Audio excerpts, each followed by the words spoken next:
Hello மக்களே, welcome to my YouTube channel. இன்றைக்கி பார்த்தீங்கன்னா ஒரு லாக் தாங்க பார்க்க போகிறோம். என்ன லாக்னு பார்க்குறதுக்கு முன்னாடி மறக்காமல் நம்ம சேனலை சப்ஸ்கிரைப் பண்ணி வச்சுக்கோங்க. இன்றைக்கி பார்த்தீங்கன்னா ஒரு ப்ரெட்டில் பார்த்தீங்கன்னா சும்மா அந்த ப்ரெட் சில்லி இந்த மாதிரி நிறைய விஷயங்கள் இருக்குது பார்த்தீங்களா. அந்த இதிலே பார்த்தீங்கன்னா இன்றைக்கி மசாலா ப்ரெட் பண்ண தான் நம்ம போகிறோம். அது எப்படி பண்ணுறது நம்ம பார்க்கலாம். ரீசெண்டாக பார்த்தீங்கன்னா இன்ஸ்டாகிராமில் பார்த்துட்டு இருந்தீங்க, ஸ்க்ரோல் பண்ணிக்கிட்டு இருக்கும்போது வந்துச்சு. வரவுமே பார்த்தீங்கன்னா செம்ம டெம்ட் ஆகிடுச்சு. அதனால் பார்த்தீங்கன்னா இன்றைக்கி எப்படியா பண்ணுறோம் அப்படின்ட்டு தான் நான் ப்ரெட்டு வாங்கிட்டு வந்திருந்தேன். ஸோ ரொம்ப நாளாக பண்ணணும்னு வெயிட் பண்ணிகிட்டு இருந்தேன். பட் இன்றைக்கி தான் டைம் கிடச்சிச்சு. ஏன்னா அங்கிட்டு இங்கிட்டு அலைஞ்சிட்டே இருக்கனால எனக்கு டைம் பார்த்திங்கன்னா கரெக்டாக அதுக்கே இருந்துச்சு. சரி இன்றைக்கி பண்ணுறோம் அப்படின்ட்டு நானும் பார்த்திங்கன்னா கொஞ்சமாக ட்ரை பண்ணலாம் அப்படின்னு தான் நான் ட்ரை பண்ணேன். ஏன்னா நிறையா பண்ணிவிட்டு அது வேறு சொதப்பிட்டு சாப்பிட முடியாமல் போயிடக்கூடாது இல்லையா. அதனால் கொஞ்சமாக ட்ரை பண்ணி பார்க்கலாம். அதுக்கடுத்து பார்த்திங்கன்னா நல்லா இருந்துச்சுன்னா நிறையா ட்ரை பண்ணி சாப்பிட்லாம் அப்படின்னு தான் தோணுச்சு. ஸோ இப்போ இந்த பிரெட் மசாலாவுக்கு என்னென்ன தேவை அப்படின்னு பார்த்தீங்கன்னா வெங்காயம், தக்காளி, ஒரே ஒரு பச்சை மிளகா, அவ்வளோதான். இந்த 3 மட்டும்தாங்க ப்ரெட்டு, அவ்வளோதான். மித்த எதுவுமே தேவையில்லை. இப்போ பார்த்தீங்கன்னா வெங்காயத்தை நல்லா குட்டி குட்டியாக வெட்டி வச்சுக்கோங்க. நான் பார்த்தீங்கன்னா ஒரே ஒரு பல்லாரி கிட்ட தான் எடுத்திருக்கேன். நீங்கள் கொஞ்சம் எக்ஸ்ட்ரா உங்கள் குட்டீஸ்க்கு போடணும் அப்படின்னு நினச்சிங்கன்னா, இல்லை பண்ணணும்னு நினச்சிங்கன்னா கொஞ்சம் அவங்களுக்கு ஏற்ற மாதிரி பார்த்திங்கன்னா கொஞ்சம் வெங்காயம் பார்த்திங்கன்னா 2, தக்காளி கூட 2 இந்த மாதிரி போட்டுக்கலாம் நம்ம. ஸோ எல்லாத்தையும் பார்த்திங்கன்னா குட்டி குட்டியாக உங்களால் முடிஞ்ச அளவு கட் பண்ணி வச்சுக்கோங்க. ஏன்னா குட்டியாக இருந்தால் தான் சீக்கிரம் வதங்கும். ஸோ ஃபைனலாக பார்த்திங்கன்னா இப்படி தான் நான் கட் பண்ணி வச்சுருந்தேன். பாருங்கள் நான் என்னென்ன கட் பண்ணியிருக்கேன்னு பார்த்துக்கோங்க. வெங்காயம், தக்காளி, அதுக்கடுத்து பார்த்திங்கன்னா பச்சை மிளகா. ஸோ இது எல்லாத்தையும் பார்த்திங்கன்னா நல்லா குட்டி குட்டியாக கட் பண்ணி அதையும் பார்த்திங்கன்னா தனியாக ஒரு பக்கம் வச்சாச்சு. ஸோ அதுக்கடுத்து பார்த்திங்கன்னா நம்ம வச்சுருக்க ப்ரெட்டு அதையும் எடுத்து பார்த்திங்கன்னா ஒரு பக்கம் வச்சிடலாம். ஸோ நான் பார்த்திங்கன்னா மில்காலேருந்து ஒரு ப்ரெட்டு வாங்கிட்டு வந்திருந்தேன். இதோட ப்ரைஸ் பார்த்திங்கன்னா 18 ரூபா கிட்ட தாங்க இருந்துச்சு. ஸோ கம்மியாக தான் இருந்துச்சு. அதனால் பார்த்திங்கன்னா நானும் வாங்கிட்டு வந்துட்டேன். ஸோ இப்போதைக்கு அப்படிங்கிறதுனால பார்த்திங்கன்னா சின்ன பாக்கெட்டாக வாங்கிட்டு வந்திருந்தேன். நீங்கள் பெருசாக கூட யூஸ் பண்ணிக்கலாம். ஸோ நல்லா இருந்துச்சு. அதுக்கடுத்து பார்த்திங்கன்னா நான் ஒரு 5 பிரெட்டு கிட்ட எடுத்திருக்கேன். நீங்கள் உங்களுக்கு எத்தனை தேவையோ எத்தனை பேர் இருக்காங்களோ அதுக்கேற்ற மாதிரி பார்த்திங்கன்னா அந்த குவான்டிட்டியில் எடுத்துக்கோங்க. ஸோ 5 பிரெட்டு மட்டும்தான் நான் எடுத்திருக்கேன். ஏன்னா நான் பார்த்திங்கன்னா கம்மியாக தான் பண்ண போகிறேன். அதுக்காக மட்டும்தான் நான் இப்படி எடுத்திருக்கேன். ஸோ பாருங்கள் இப்போ இது எல்லாத்தையும் பார்த்திங்கன்னா அரேஞ்ச் பண்ணி வச்சாச்சு. பிரெட்டை பார்க்குறதுக்கு பார்த்திங்கன்னா இப்படி தான் இருந்துச்சு. ஸோ இதை பார்த்திங்கன்னா நம்ம இப்போ கட் பண்ண போகிறோம். அது எப்படி கட் பண்ணுறேன் அப்படின்னு பாருங்கள். ஸோ ஃபைனலாக பார்த்திங்கன்னா இந்த பிரெட்டை எல்லாத்தையும் அரேஞ்ச் பண்ணி வச்சதுக்கப்புறம் இதை பார்த்திங்கன்னா நடுவில் இந்த மாதிரி பாருங்கள். இதிலே பார்த்திங்கன்னா நிறைய பீஸ் கிட்ட நமக்கு கிடைக்கும்.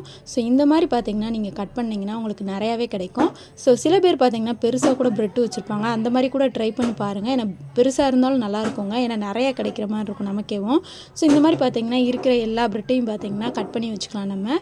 நான் பார்த்திங்கன்னா இருக்கிற எல்லா ப்ரெட்டையும் இந்த மாதிரி பார்த்திங்கன்னா ஸ்கொயர் ஷேப்பில் பார்த்திங்கன்னா கட் பண்ணி வச்சுக்கிறேன். ஸோ 2 கட் பண்ணனாலும் கட் பண்ணிக்கோங்க. சீக்கிரம் ஈஸியாக வேலை முடிகிறதுக்கு. நான் பார்த்திங்கன்னா பொறுமையாக கட் பண்ணிகிட்டு இருந்தேன். பட் வீடியோக்காக பார்த்திங்கன்னா ஸ்பீடு வச்சுருக்கேன்.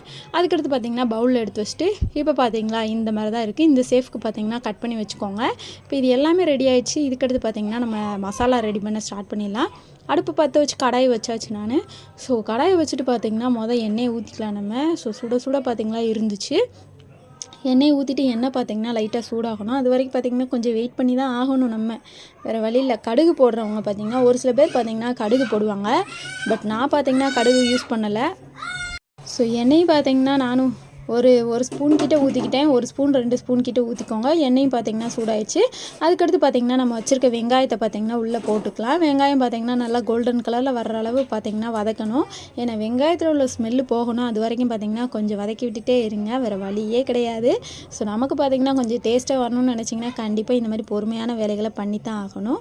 இப்போ பார்த்திங்களா எல்லாத்தையும் பார்த்திங்கன்னா நான் வதக்க ஆரம்பிச்சிட்டேன். இது எல்லாத்தையும் பார்த்திங்கன்னா கொஞ்சம் நேரம் அப்படியே விட்டுருங்க. அதுவே பார்த்திங்கன்னா லைட்டாக வதங்கிடும். அப்பப்போ மட்டும் வந்து இந்த மாதிரி லைட்டாக கிளறி விட்டு போனீங்கன்னா உங்களுக்கே ஈஸியாக இருக்கும். இப்போ இது எல்லாத்தையும் பார்த்திங்கன்னா நம்ம கிளறி விட்டாச்சு. ஸோ அதனால் பார்த்திங்கன்னா நமக்கு பார்த்திங்கன்னா வெந்துருச்சு. இந்த ஸ்டேஜில் பார்த்திங்கன்னா லைட்டாக இஞ்சி பூண்டு பேஸ்ட் போட்டுக்கோங்க. போட்டு அதையும் பார்த்திங்கன்னா லைட்டாக கிளறி விட்டுக்கோங்க. இந்த மாதிரி கிளறி விட்டிங்கன்னா உங்களுக்கு அதில் உள்ள ஸ்மெல் எல்லாமே போயிடும். லைட்டாக பார்த்திங்கன்னா கிளறி விட்டுக்கோங்க. எல்லாமே பார்த்திங்கன்னா கம்மியான குவான்டிட்டியில் தான் எடுத்திருக்கேன். அதிகமாக எதுவுமே எடுக்கலை. ஸோ இதில் உள்ள ஸ்மெல் போகணும். அது வரைக்கும் பார்த்திங்கன்னா கொஞ்சம் வெயிட் பண்ணி தான் ஆகணும். ஸோ இதில் ஸ்மெல்லு பார்த்திங்கன்னா ரொம்ப ஹெவியாக இருக்கும். அதனால தாங்க நான் சொல்கிறேன். ஸோ இப்போ இது எல்லாத்தையும் பார்த்திங்கன்னா நல்லா வதக்கி விட்டாச்சு. வெங்காயம் பார்த்திங்களா கொஞ்சம் நல்லா வதங்கிடுச்சு. இந்த ஸ்டேஜில் பார்த்திங்கன்னா நம்ம வச்சுருக்க தக்காளியையும் போட்டுக்கலாம் நம்ம. ஸோ அது வரைக்கும் பார்த்திங்கன்னா கொஞ்சம் வெயிட் பண்ணுங்கள். வெங்காயம் பார்த்திங்கன்னா லைட்டாக வதங்கட்டும். ஸோ எனக்கு பாருங்கள் சுற்றி லைட்டாக பார்த்திங்கன்னா ப்ரௌன் கலரில் இருக்குது. ஸோ இந்த அளவுக்கு பார்த்திங்கன்னா வதங்கினாலே போதும். ரொம்ப வதங்கணும் அப்படிங்கிற அவசியமே கிடையாது. ஸோ அவ்வளோதாங்க. இப்போ பார்த்திங்களா நம்ம வச்சுருக்க தக்காளியும் உள்ளே போட்டுக்கலாம். தக்காளியும் பார்த்திங்கன்னா ரொம்ப ஜூஸி ஆகணும் அப்படின்னு அவசியம் கிடையாது. ஏன்னா நம்ம லைட்டாக வதக்கும் போதே பார்த்திங்கன்னா லைட்டாக அப்படியே பார்த்திங்கன்னா அதுவுமே மிக்ஸ் ஆகி கொஞ்சம் ஜூஸி ஆயிரும். இருக்கிற தக்காளி எல்லாத்தையுமே நல்லா போட்டு எடுத்துக்கோங்க. ஸோ போட்டு முடித்ததும் பார்த்திங்கன்னா இதையும் பார்த்திங்கன்னா இப்போ கிளறணும். ஏன்னா வெங்காயம் கூட ஈஸியாக வெந்துருங்க. ஸோ தக்காளி வதங்குறது தாங்க ரொம்ப கஷ்டமாக இருக்கும். ஏன்னா தக்காளி பார்த்திங்கன்னா ஒரு சில இது பார்த்திங்கன்னா கொஞ்சம் கட்டியாக இருக்கும், ஒரு சில இது பார்த்திங்கன்னா லைட்டாக இருக்கும். ஸோ அதனால் வதங்குறதுக்கு பார்த்திங்கன்னா கொஞ்சம் லேட் ஆகும். அதனால் கொஞ்சம் பொறுமையாக பார்த்திங்கன்னா அது வரைக்கும் பார்த்திங்கன்னா கொஞ்சம் பொறுமையாக வதக்கி விட்டுங்க. இப்போயும் பார்த்திங்கன்னா தக்காளி பார்த்திங்களா எந்த அளவுக்கு பார்த்திங்கன்னா லைட்டாக வதங்கிடுச்சு அப்படின்னு. லைட்டாக நீங்கள் வதங்க பார்த்திங்கன்னா அதுவே ஜூஸ் ஆயிரும். ஸோ நீங்கள் ரொம்ப கஷ்டப்படணும் அப்படிங்கிற அவசியமே கிடையாது. இப்போ இது எல்லாத்தையும் பார்த்திங்கன்னா லைட்டாக இந்த மாதிரி தக்காளி மேலே பார்த்திங்கன்னா கரண்டி வச்சு லைட்டாக இந்த மாதிரி பார்த்திங்கன்னா அப்படியே தட்டிக்கிட்டே இருந்திங்கன்னா அதுவே பார்த்திங்கன்னா லைட்டாக அப்படியே நசுங்கிரும். ஸோ அதனால் பார்த்திங்கன்னா அதுலேருந்து வெளியில் ஜூஸ் வந்துடும். ஸோ ரொம்ப கஷ்டப்படாதீங்க. ஏன்னா எனக்கே பார்த்திங்கன்னா ரொம்ப கஷ்டமாக தான் இருந்துச்சு, அது வேறு விஷயம்.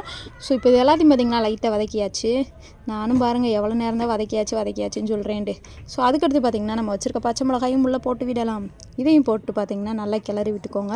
உங்களுக்கு காரம் வேணும்னு நினச்சிங்கன்னா பச்சை மிளகா போட்டுக்கோங்க. ஸோ காரம் வேண்டாம்னு நினச்சிங்கன்னா பச்சை மிளகாய் பார்த்திங்கன்னா அவாய்ட் பண்ணிடுங்க. ஏன்னா ஆல்ரெடி நம்ம மசாலா சேர்க்கும் போது பார்த்திங்கன்னா லைட்டாக காரமாக தான் இருக்கும். அதனால் பார்த்திங்கன்னா ஸ்கிப் பண்ணிக்கோங்க. ஸோ வேணும்னு நினச்சிங்கன்னா கண்டிப்பாக யூஸ் பண்ணிக்கோங்க. ஏன்னா ரெண்டுமே பார்த்திங்கன்னா டேஸ்ட்டாக தான் இருக்கும். ஸோ இப்போ இதெல்லாமே வதங்கிடுச்சு. இதுக்கடுத்து பார்த்திங்கன்னா நம்ம மசாலா ஆட் பண்ணிடலாம். நான் பார்த்திங்கன்னா மட்டன் மசாலா எடுத்திருக்கேன். நீங்கள் பார்த்திங்கன்னா உங்கள் வீட்டில் உங்களுக்கு ஃபேவரட்டான மசாலாவை எடுத்துக்கோங்க. ஸோ இது எல்லாத்தையும் போட்டதுக்கப்புறம் பார்த்திங்கன்னா பாஸ்தா மசாலா பார்த்திங்கன்னா நான் ஆல்ரெடி வாங்கி வச்சுருந்தேன். ஸோ இந்த மசாலாவோட ஸ்மெல்லே சூப்பராக இருந்துச்சுங்க. அதனால் பார்த்திங்கன்னா எனக்கு ரொம்பவே பிடிச்சிருந்துச்சு. இதையும் பார்த்திங்கன்னா கொஞ்சோண்டு நம்ம போட்டுக்கலாம். ஸோ நம்ம எவ்வளோ எடுக்கிறோமோ அதுக்கேற்ற மாதிரி போடுங்க. எக்ஸ்ட்ரா போட்டிங்கன்னா அவ்வளோதாங்க, தீயாக இருக்கும் காரம்.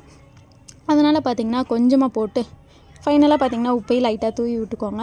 தூவி விட்டு இதில் உள்ள மசாலா வடை போகிற வரைக்கும் பார்த்திங்கன்னா லைட்டாக கிளறி தான் ஆகணும், வேறு வழியே கிடையாது. இதையும் பார்த்திங்கன்னா நல்லா கிளறி விட்டுக்கிட்டே இருங்க. கொஞ்சம் நேரம் பார்த்திங்கன்னா அதில் உள்ள ஸ்மெல்லும் பார்த்திங்கன்னா லைட்டாக குறைய ஆரம்பிச்சிடும். அதனால் பார்த்திங்கன்னா லைட்டாக இந்த மாதிரி கிளறி விட்டிங்கன்னா அதுவே பார்த்திங்கன்னா ஸ்மெல்லு போயிடும். ஸோ இதுக்கடுத்து பார்த்திங்கன்னா இப்போ பார்த்திங்களா லைட்டாக மசாலா உள்ள ஸ்மெல்லு போயிடுச்சு. இதுக்கடுத்து பார்த்திங்கன்னா நம்ம சாஸ் ஆட் பண்ண போகிறோம். அதுக்கு பார்த்திங்கன்னா நான் டொமேட்டோ சாஸ் எடுத்திருக்கேன். நீங்கள் உங்களுக்கு தேவையான சாஸ் ஆட் பண்ணிக்கோங்க. ஸோ நான் பார்த்திங்கன்னா கிசாம்லேருந்து ஒரு ஜாம் எடுத்திருக்கேன். Tomato sauce. ஸோ இதை பார்த்திங்கன்னா லைட்டாக ஊற்றிக்கோங்க. ஊற்றிட்டு பார்த்திங்கன்னா இதையும் நல்லா கிளறி விட்டுக்கோங்க. லோ ஃப்ளேமில் வச்சு கிளறுங்க. ஏன்னா ஹை ஃப்ளேமில் வச்சிங்கன்னா அந்த சாஸுக்கு எதுக்கும் பார்த்திங்கன்னா சீக்கிரம் அடி பிடிச்சிரும். அதனால் பார்த்திங்கன்னா லைட்டாக இந்த மாதிரி கிளறி விட்டுக்கிட்டே இருங்க. விட்டாலும் பார்த்திங்கன்னா அடி பிடிச்சிரும். அதனால் இப்படியே பார்த்திங்கன்னா லைட்டாக கிளறி விடுங்க. ஏன்னா அந்த சாஸில் உள்ள ஸ்மெல்லும் போகணுங்க. ரொம்ப பொறுமை அவசியம்தான். ஏன்னா நம்ம சாப்பிட்றதுக்கு பார்த்திங்கன்னா அப்படி கேட்குதுங்க, வேறு வழி இல்லை.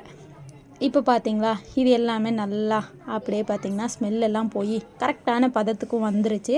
இதையும் பார்த்திங்கன்னா நானும் பரட்டி விட்டுட்டே இருந்தேங்க. அதுக்கடுத்து பார்த்திங்கன்னா இப்போ நம்ம வச்சுருக்க ப்ரெட்டை எல்லாத்தையும் நம்ம போட ஸ்டார்ட் பண்ணிடலாம். கொஞ்சம் கொஞ்சமாக பார்த்திங்கன்னா போட்டுக்கோங்க. ஃபுல்லுத்தையும் கொட்டணுனாலும் கொட்டிக்கோங்க. நான் பார்த்திங்கன்னா லைட்டாக போட்டுட்ருக்கேன். இது எல்லாத்தையும் பார்த்திங்கன்னா மெதுவாக கிளறி விடுங்க. ஏன்னா நீங்கள் வாட்டிக்கு ஃபோர்ஸாக கிளறினீங்கன்னு வச்சுக்கோங்க, ப்ரெட் எல்லாமே பார்த்திங்கன்னா தூளாயிரும். அதனால் பார்த்திங்கன்னா பொறுமையாக கிளறுங்க. ஏன்னா அந்த மசாலா பார்த்திங்கன்னா அந்த ப்ரெட்டில் ஒட்டணும். அதனால் பார்த்திங்கன்னா பொறுமையாக கிளறி விட்டுகிட்டே இருங்க. ரொம்ப பொறுமையாக லோ ஃப்ளேம்லேயே வச்சு எப்பயுமே பார்த்திங்கன்னா கிளறி விடுங்க. ஏன்னா ஹை ஃப்ளேமில் வச்சிங்கன்னா சீக்கிரம் பார்த்திங்கன்னா அந்த மசாலா எல்லாமே பார்த்திங்கன்னா பிடிச்சிக்கிடும். அதனால் பார்த்திங்கன்னா நமக்கு கொஞ்சம் கஷ்டமாக இருக்கும். அந்த ப்ரெட்லேயும் பார்த்திங்கன்னா மசாலா ஒட்டாது. ஸோ அதுக்காக தான் லோ ஃப்ளேம்லேயே வச்சு கிளறுங்க அப்படின்னு சொல்கிறேன். நான் பார்த்திங்கன்னா லோ ஃப்ளேம்லேயே வச்சு தான் கிளறி விட்டுட்டே இருந்தேன். இப்போ இது எல்லாமே பார்த்திங்கன்னா எனக்கு பக்காவாக ரெடி ஆயிடுச்சு. ஃபைனலாக பார்த்திங்கன்னா டிஷ்ஷும் ரெடி ஆயிடுச்சு. நானும் பார்த்திங்கன்னா ஒரு 4 கிளறி விடவும் பாருங்கள், எனக்கு இந்த அளவுக்கு பார்த்திங்கன்னா லைட்டாக கிளறியே தூளாயிடுச்சு. ஸோ நீங்கள் ஃபோர்ஸாக கலர்னிங்கன்னு வச்சுக்கோங்க, சுத்தமாக தூளாயிரும். என்னால் ப்ரெட்டே தெரியாத அளவுக்கு ஆயிரும். அதனால தான் நான் அப்படி சொல்கிறேன், லைட்டாக கிளறி விடுங்க அப்படின்ட்டு. இப்போ இது எல்லாத்தையும் பார்த்திங்கன்னா கிளறி விட்டாச்சு. கிளறி விட்டதுக்கப்புறம் பார்த்திங்கன்னா நானும் பவுலில் எடுத்து தனியாக வச்சுட்டேன். அவ்வளோதாங்க. லைட்டாக பார்த்திங்கன்னா இப்போ டெக்கரேஷன் பார்த்துக்கோங்க, இந்த அளவுக்கு தான் இருந்துச்சு. இதையும் பார்த்திங்கன்னா நம்ம ஸ்பூன் வச்சு சாப்பிடும் போது வேறு லெவலில் இருக்கும். ஸோ அவ்வளோதாங்க. ஃபைனலாக பார்த்திங்கன்னா டிஷ்ஷு ரெடியாகி விட்டது. ஒரு ஈவினிங் ஸ்நாக்ஸ் மாதிரி நம்ம சாப்பிட்டுக்கலாம். நான் கொஞ்சம் குவான்டிட்டி எடுத்ததுனால பார்த்திங்கன்னா உங்களுக்கு கொஞ்சமாக தெரியுது. நீங்கள் நிறைய எடுத்திங்கன்னா உங்களுக்கு நிறையாவே தெரியும். அவ்வளோதாங்க. நானும் டேஸ்ட் பார்த்துட்டு இருந்தேன். எனக்கு சூப்பராகவே வந்துருந்துச்சு. டேஸ்ட்டும் பார்த்திங்கன்னா செம்மையாகவே இருந்துச்சு. சரி நமக்கு தான் அப்படி இருக்கா அப்படின்ட்டு எங்கள் மம்மிட்டையும் கொடுத்து பார்த்தேன். எங்கள் மம்மியும் பார்த்திங்கன்னா ரொம்ப பிடிச்சிருந்துச்சி போல். எங்கள் மம்மியும் பார்த்திங்கன்னா சூப்பராகவே சாப்பிட்டுட்டு இருந்தாங்க. அவ்வளோதாங்க. நாங்களும் பார்த்திங்கன்னா செம்மையாக சாப்பிட்டு செம்மையாக பார்த்திங்கன்னா இந்த டே என்ஜாய் பண்ணிகிட்டு இருந்தோம். அதுவும் பார்த்திங்கன்னா நானும் வெள்ளிக்கிழமை அதுவும் பார்த்திங்கன்னா செஞ்சு சாப்பிட்டுட்டு இருந்தேன். வேறு லெவலில் போச்சு இந்த டே. பார்த்திங்கன்னா உங்களுக்கு இந்த டே எப்படி போச்சுன்னு மறக்காமல் கமெண்ட்டில் சொல்லிவிட்டு இந்த வீடியோ பிடிச்சிருந்தா சப்ஸ்கிரைப் பண்ணிக்கோங்க. டாடா பாய்.